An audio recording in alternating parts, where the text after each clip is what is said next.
This is Jonah Kessel. I'm a video journalist with the New York Times. My last assignment in Nepal was on March 25th, exactly 1 month before a series of earthquakes and aftershocks would take the lives of over 8,000 people.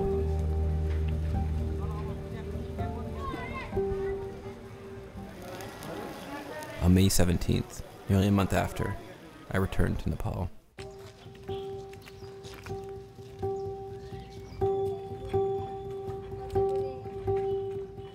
What I saw was unimaginable damage. More than 500,000 families have lost their homes. I saw parks and fields transformed into mass living spaces. I saw both hope and despair. But what was most impressive to me was that ordinary Nepalis weren't standing around waiting for aid. They were helping themselves. A group of friends, we got together. Since we didn't have enough fund, we thought, let's start by asking 1 sack of rice from each household. And then we collected almost 50 sacks of rice, and then we got started. Anurag Bhattarai, a 31-year-old Nepali, was in India at the time of the earthquake.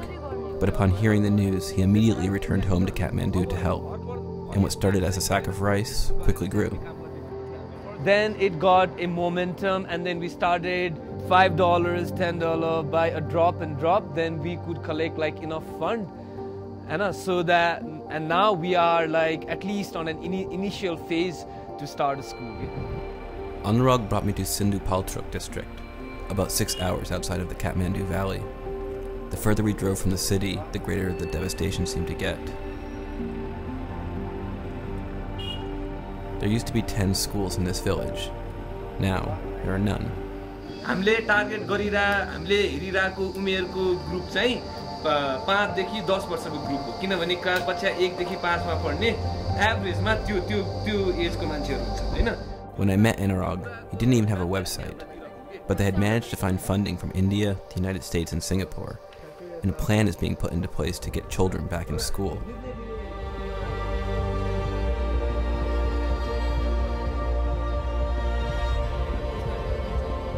But what is truly remarkable about Anurag is that he is not an aid worker, and he had no experience as a volunteer.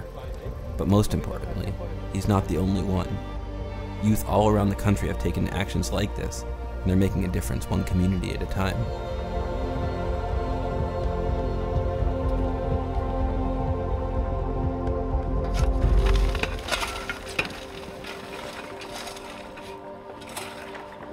While the countryside was hit the hardest, the old areas of Kathmandu also crumbled. The next day, I visited Sujyan Chitrakar, an academic program coordinator from Kathmandu University's School of Arts. He's been mobilizing students to rebuild a 6th century village on the outskirts of the city. So we haven't come here with few sacks of rice and given to them, taken picture with our banner and went home, and updated on Facebook. So early morning I reach here, and late evening I just go back home. So whole day I'm working here. So I forget about this earthquake and try to rebuild. So I think that whole process has helped many of us to get out of the trauma also. And it has shown definitely a hope. And if you see the smile in those little kids or even women, I think that's beautiful.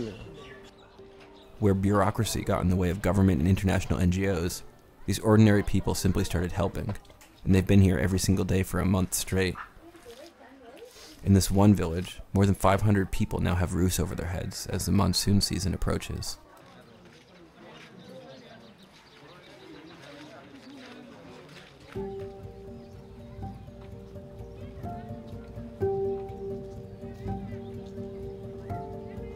This is Kartak Lama.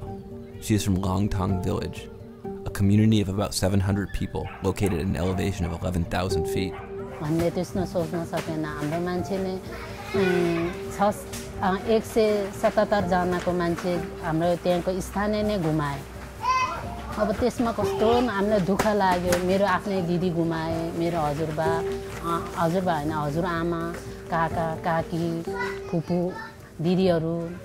त्यसरी हाम्रो गाउँको मान्छे नै कति बिचारा विचलित भएर त्यो मर्नेहरु एकदम दुःखद छ के कसैको ज्यानै छैन, कसैको घाँटी छैन. त्यसरी मर्दाखेरि हामीलाई धेरै दुःख लाग्यो त्यसमा. Those who did survive are now in a state of purgatory, living in tents into what to them is a foreign land. And this is just one of hundreds of small tent cities in Kathmandu that are still here a month after the earthquake, and some are much larger.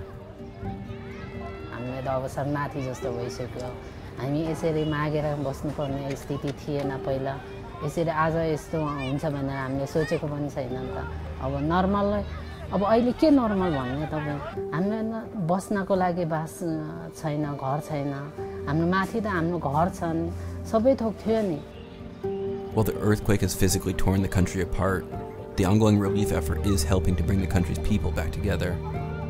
But as the news cycle moves forward and aid groups pack their bags, I hope the world doesn't forget about this amazing place. Because for the people here, the next chapter in Nepali history has only just begun.